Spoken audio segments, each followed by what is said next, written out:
না ফেরার দেশে চলে গেলেন ৩,০০০-এর বেশি কবর খোঁড়া কিশোরগঞ্জের মনু মিয়া। শনিবার নিজ বাড়িতেই মৃত্যু হয় তার।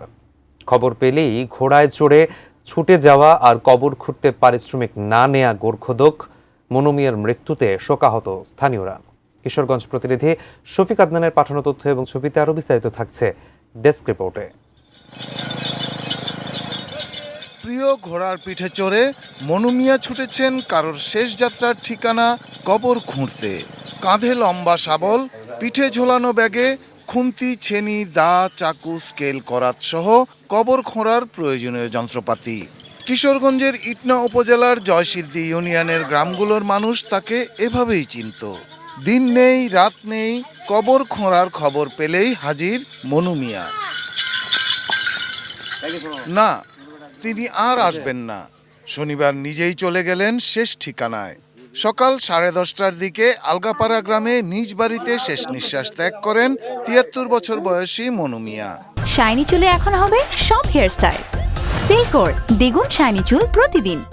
গত 14 মে তাকে রাজধানীর একটি বেসরকারি হাসপাতালে ভর্তি করা হয়। সেখানে চিকিৎসা শেষে বাড়ি ফেরেন তিনি। পরে আবারও অসুস্থ হলে স্বাস্থ্য পরীক্ষায় ধরা পড়ে মনু মিয়া ক্যান্সারে আক্রান্ত। ১৯৭২ সাল থেকে কবর খোঁড়েন তিনি। সঠিক হিসাব না থাকলেও ধারণা করা হয় ৩,০০০-এর বেশি কবর খুঁড়েছেন মনু মিয়া। নিজে লেখাপড়া জানতেন না, অন্যকে দিয়ে ডায়েরিতে লিখিয়ে রাখতেন মৃত ব্যক্তির নাম ঠিকানা। কবর খুঁড়তে তিনি কোনো পারিশ্রমিক নিতেন না, মৃতের বাড়িতে কোনো খাবারও খেতেন না। গুরুস্থান করবার লাগি সে এর একটা নিশা। যেখানেই কবর পাইছে গোড়াটা লইয়া যা গুরুস্থান খুঁজ যাইছে। গত ১৭ মে মনু মিয়ার প্রিয় ঘোড়াটিকে ধারালো অস্ত্রের আঘাতে মেরে ফেলে দুষ্টজনেরা। এ নিয়ে আক্ষেপ না করে তিনি বলতেন, আমি তাদের ক্ষমা করে দিয়েছি। নিরেট এই ভালো মানুষের মৃত্যুতে শোকাহত স্থানীয়রা। বাদ আসর তার জানাজায় জয়সিদ্ধিতে ছুটে আসে হাজারো মানুষ।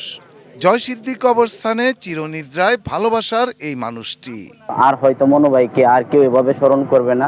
মনু ভাই আজকে না ফেরার দেশে চলে গেছে, তার জন্য দোয়া করি। আশেপাশে বিভিন্ন গ্রাম থেকে মানুষ এই হাজার হাজার মানুষ আসতেছে ওনাকে দেখার জন্য, শুধু এক নজর দেখার জন্য।